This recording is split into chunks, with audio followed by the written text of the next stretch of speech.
Hello, hello, hello, and welcome back to my channel.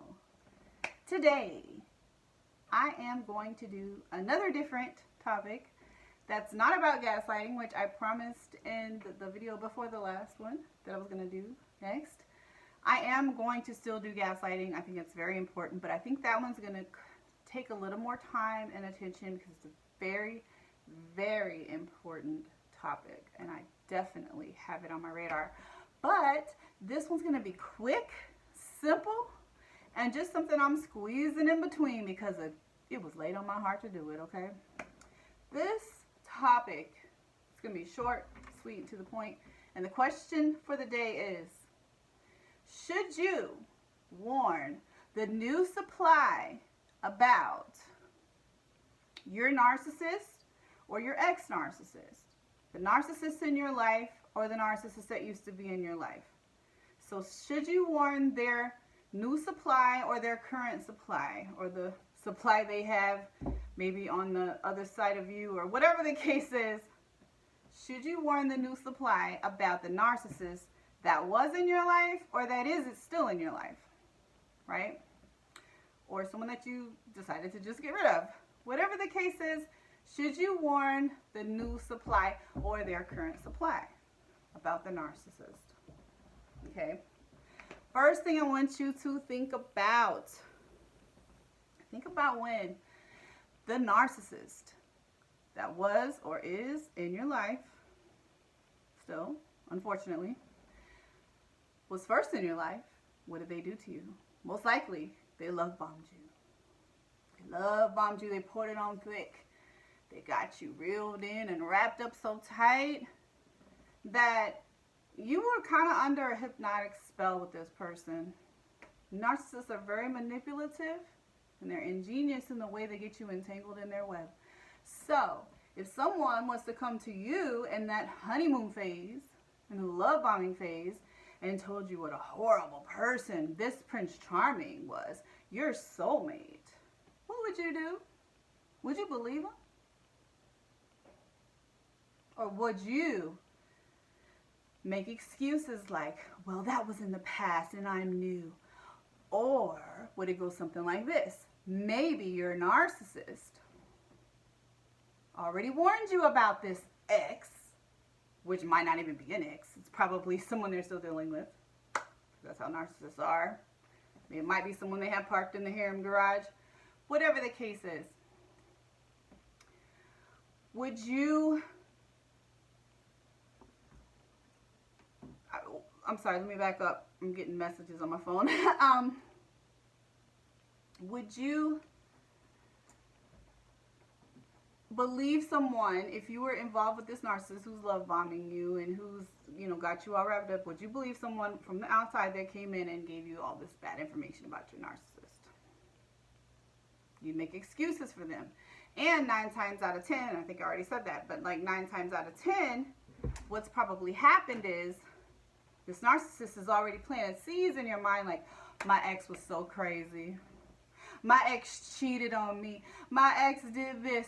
My ex stole from me. My ex is bipolar. My ex is mentally unstable. My ex is schizophrenic. Whatever the case is, they've already planted seeds that this ex, which, like I said, probably isn't their ex, is just so untrustworthy. So when this ex comes to you, which probably isn't their ex, but could be their ex, you're not going to believe it. You're going to think they're just hating. They're hating on us. They're hating on us. Okay, so there's that. All right.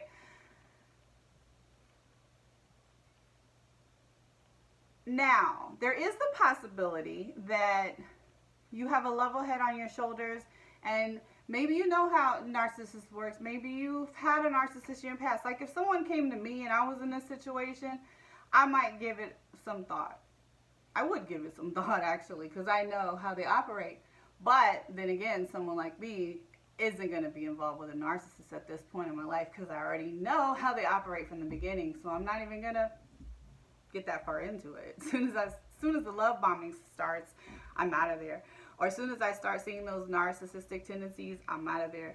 So 9 times out of 10, the person that is involved with the narcissist doesn't really know how narcissists operate, and they're not hip to the game, and they are going to think you're the enemy that's hating on them, that's trying to destroy the relationship. They're going to make excuses, and they're going to be on the narcissist side. So you're wasting your time.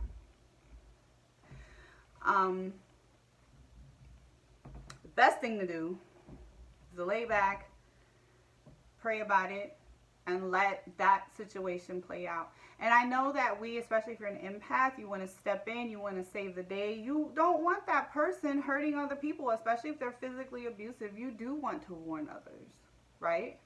You do want to warn others. You do want to step in and save the day. You do want to, say, hey, I don't want to see anyone else get hurt like I did. I'm warning you about this person. But it's not really a good idea. Also, the other thing is, you have to check your motives in this situation. What is your real motive for wanting to reach out to the new supply or the current supply that's on the other side and warn them? Is it because you really do want that relationship to fail, because you don't want that narcissist to have happiness? Now, we already know that relationship is going to fail on its own, because narcissists don't change. They don't change for the next person. They don't change for the person after that. They don't change for the person after that. They don't change. They don't change. Unless there is some divine intervention from God himself, they do not change. This is how they're hardwired. But what is your motivation? Is it really because you want to save the person that's involved with the narcissist, or because you want to see the narcissist you do want to destroy? You see him building something and you want to come kick it over, kick his sandcastle over. You got to check your heart too. So that's the 3 things. Again, he might be, or she might be, love bombing the victim. You're not going to be able to penetrate that. Second thing, they probably already planted the seed that you're crazy. You're not going to be able to change their mind. They're going to automatically have their wall up, not listen to you if you try to come at them with, hey, you have a narcissist on your hands. They probably don't even know what that means, 9 times out of 10. Or you have an abusive person on your hands. Watch out. I'm just warning you. And see, what is your true motive for wanting to warn that person? So check yourself before you wreck yourself. You got to put it in God's hands. I believe in God. I'm a Christian. Pray about it. Put it in God's hands. And with me, I'm always willing to talk to other victims if they come to me. Absolutely. I would never close that door. I'm always willing to talk with an open mind and, open heart. But as for me, going to the other supply, the new supply, the current supply, no, not going to happen. And I don't advise that you do it either. Those are my thoughts on that. So if you have any questions, comments, or concerns, or if you agree, hit the like button. If you don't agree, hit the dislike button. Sorry if this didn't flow too smooth, but I kept having notifications pop up while I was recording this. It was distracting me a little bit. But those are my thoughts for today on this Saturday. I got to hit the road. I got somewhere to be. But I just wanted to drop in and say that because it was put on my heart to say it. Like, comment, subscribe, share, dislike. Like I said, I'm not a narcissist. I won't be mad if you dislike this. If you feel like you should warn the new person, put your thoughts below and tell me why you think that. Or if you have done that and it worked out, share your experience below. Actually, I did have a situation where the other person came to me and warned me, and we worked it out, and we got rid of the guy. So there are times it works out, but it's very rare, and you have to be approaching someone very open-minded, very well-balanced, that can see and interpret things, be more open-minded about it. And I'm very open-minded, so I think that doesn't always work out that way. So thanks for listening today, and I'll be back next time with another topic. Hopefully I'll get to the gaslighting soon. See you later. Bye.